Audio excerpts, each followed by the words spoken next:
You were 7 years old when you learned your father had two lives. In one life, he made breakfast, fixed the sink, carried grocery bags from the car, and told you stories when you could not sleep. And in the other life, grown men lowered their voices when they said his name. You did not know the word Hitman yet. You only knew the rules. Never answer the door, never tell strangers where your father works, never repeat conversations you hear in the kitchen, never stand too close to windows after dark. And if your mother ever says, "Get your shoes," you do not ask why. You run to the car because in your family, love was real, but so was danger, and danger did not arrive like it does in movies. It did not kick down the door with music playing. It waited outside in parked cars. It called from unknown numbers. It smiled at your mother in grocery stores. It learned your name before you were old enough to understand what a name could cost. From the outside, your childhood looked ordinary. A small house, a clean yard, a bicycle leaning against the porch, a father who waved at neighbors, a mother who attended school meetings and remembered to bring snacks. Your father did not look like a monster. That was the first problem. He looked tired, quiet, serious, the kind of man people described as private. When he picked you up from school, he always arrived early and parked where he could see both exits. When he sat in restaurants, his back never faced the door. When someone walked too close behind your mother, his hand moved slightly, not toward a weapon, not obviously, just enough for you to notice the room change around him. You thought all fathers were like that. You thought all houses had emergency cash taped behind drawers. You thought all mothers kept a bag packed in the closet with clothes, documents, medicine, and a second phone you were never allowed to touch. Children do not know what is normal, they only know what happens every day. And every day in your house was built around avoiding something no one would name. Your father had rules for everything. If a car followed for more than 3 turns, your mother changed direction. If an adult asked too many questions, you became polite and forgetful. If someone called your house and breathed without speaking, you hung up and told your mother. If a teacher asked what your father did, you said the sentence you had practiced. He works in security. It sounded boring. That was the point. Your father taught you to remember faces, shoes, voices, license plates, hallway exits, reflections in windows, and the feeling of being watched. He never called it fear. He called it awareness. At 6, you learned that strangers could be dangerous. At 7, you learned that friends could ask dangerous questions. At 8, you learned that a ringing phone could make your mother stop breathing. At 9, you learned to lie smoothly enough that adults believed you. Your father said these skills would keep you alive. Your mother said he was only being careful. But careful people do not wake up at 3 in the morning and check the street from behind the curtain. Careful people do not keep new passports in a kitchen cabinet. Careful people do not teach a child how to disappear. The first time you realized your family was different, you were sleeping at a friend's house. His father left the windows open. His mother ordered food using her real name. Their front door stayed unlocked while everyone watched television. Nobody checked the street before turning off the lights. Nobody lowered the volume when a car slowed outside. Nobody kept a suitcase by the bedroom door. You lay awake on the floor in a borrowed sleeping bag, staring at the ceiling, waiting for something bad to happen. Nothing did. In the morning, your friend's father burned toast, laughed, and opened the door for a delivery man without looking through the peephole. You felt sick, not because their house was unsafe, because it was free. That was when a thought entered your mind and never fully left. Your family was not careful. Your family was hiding. The worst part was that your father could be gentle. If he had been cruel every day, the truth would have been easier. But he taught you chess on rainy afternoons. He remembered that you hated onions. He fixed your bike chain with the patience of a normal dad. When you had a fever, he sat beside your bed and changed the cold towel on your forehead every 20 minutes. Once, after you fell asleep in the car, he carried you inside so carefully that you woke up only when he pulled the blanket over your shoulders. That is what confused you. Dangerous people are easy to hate when they look like monsters. It is harder when they know your favorite cereal. It is harder when they hold your hand crossing the street. It is harder when they are the reason you feel safe and the reason safety never lasts. As you got older, you began noticing the small gaps in him. He never talked about childhood friends. He never appeared in old photographs. He never used the same phone for more than a few months. Sometimes he came home smelling like rain, cigarettes and metal, even when the weather had been dry. When you asked where he had been, he touched your hair and said, "Working." And somehow that one word made the whole house colder. The first real crack in your childhood came on a rainy Thursday. Your father stood in the hallway wearing a dark coat. Your mother was too still. She held his sleeve for a second longer than usual, as if she could stop the night from taking him. He kissed your forehead and said he would be back before breakfast. He said it like a promise. At breakfast, his chair was empty. At lunch, your mother said he was delayed. By dinner, she had stopped pretending to eat. One day passed, then two, then three. On the fourth night, the front door opened without a knock. Your father stepped inside wearing clothes you had never seen before. His eyebrow was cut, his hands were clean, his eyes looked older. Your mother did not scream, she did something worse. She hugged him like she had already imagined his funeral and hated herself for being relieved. He told you to go upstairs. You went, but the hallway mirror showed the kitchen. You saw money on the table. You saw fake passports. You saw a photograph of a man you did not know, and you saw an envelope with your name written on it. That night, without anyone explaining anything, you understood. Your father did not simply have a dangerous job. Your father was the danger other families warned each other about. The truth arrived 2 years later in the shape of two polite men. They came on a Sunday afternoon. Clean jackets, clean shoes, calm smiles. One asked if your father was home. The other looked past your mother and saw you standing in the hallway. His smile changed. It was small, almost nothing. But your mother saw it. Your father was not home. That may have saved you. Your mother closed the door, locked it, then stood completely still for 3 seconds. After that, she moved faster than you had ever seen. 2 bags, no photo albums, no toys, no goodbye to neighbors, no call to school.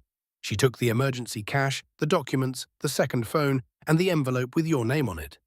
You drove for hours without music.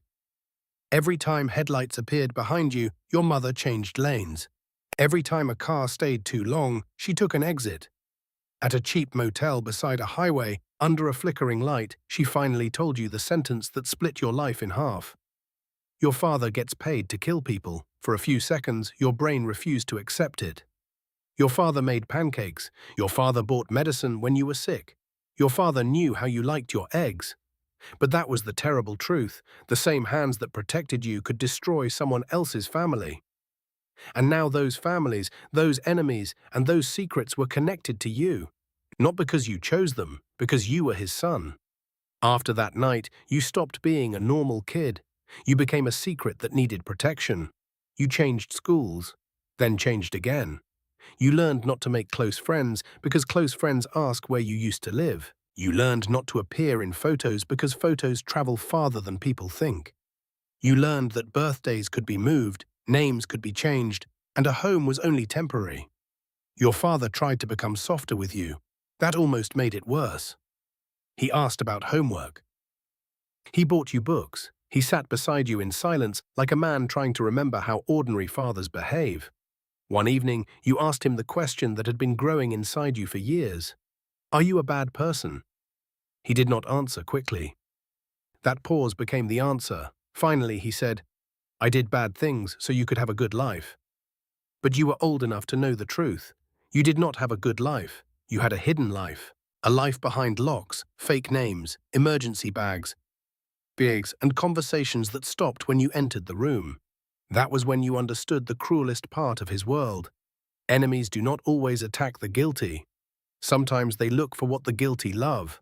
To them, you were not a child. You were pressure, a message, a weakness with a heartbeat. By 16, your father's past started reaching for you. A black car parked outside your school for 3 days. An unknown number called your mother's phone and said your old name. A man in a grocery store looked at you for too long, then smiled like he already knew who you were. Nobody touched you. That almost made it worse. Because fear is not only what happens. Fear is what might happen. You started checking windows without thinking. You memorized exits automatically. You lied before people finished asking questions. You could not relax in restaurants, classrooms, movie theaters, buses, or even your own bedroom. Other teenagers imagined college. You imagined escape routes. Other teenagers kept secrets from their parents. Your parents were the secret. And the older you became, the more you hated how much of your father lived inside you. Not his crimes. His habits, his stillness, his suspicion, his ability to scan a room and find the danger before finding the people. You wanted to be different from him. But survival had trained you in his shape. The damage showed up in ordinary places. When a teacher praised your handwriting, you wondered if being noticed was dangerous. When a girl in your class asked where you lived, you heard your father's voice telling you to keep answers short. When a friend invited you to a birthday party, your first thought was not whether it would be fun. Your first thought was how many exits the house might have. You became good at disappearing inside normal life.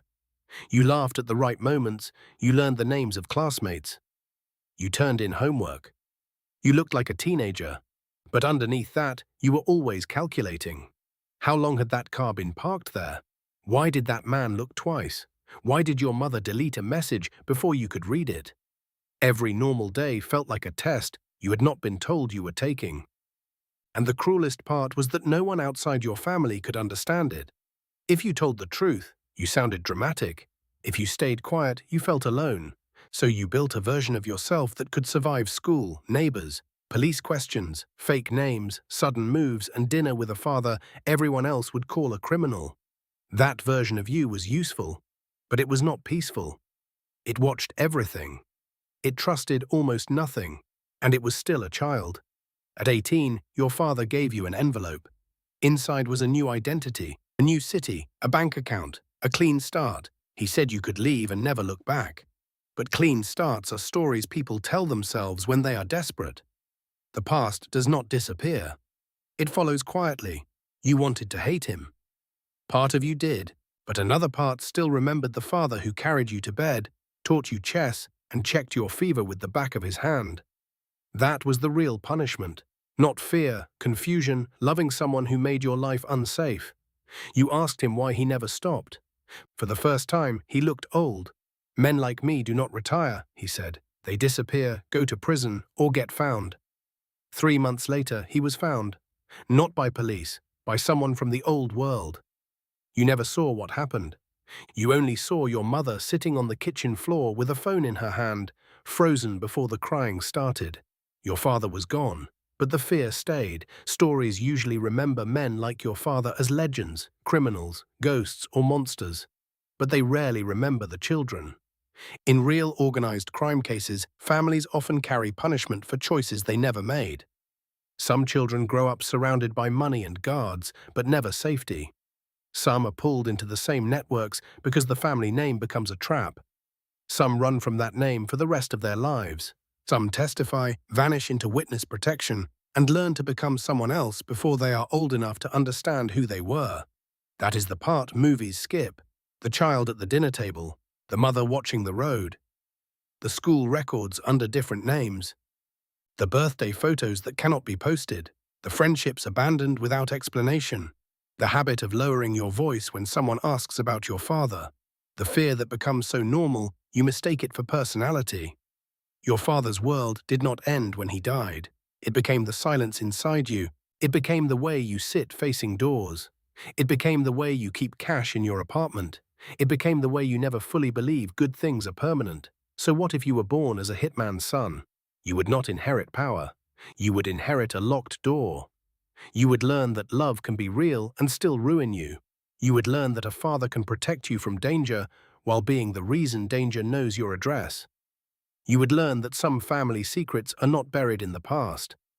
They are raised at the same table as you, and even if you escaped his name, changed your city, built a life of your own, and told yourself the story was over, one habit would never leave. Before entering any room, you would still look for the exit. Because when your childhood is built around survival, peace does not feel like freedom at first. It feels like a trap you have not understood yet.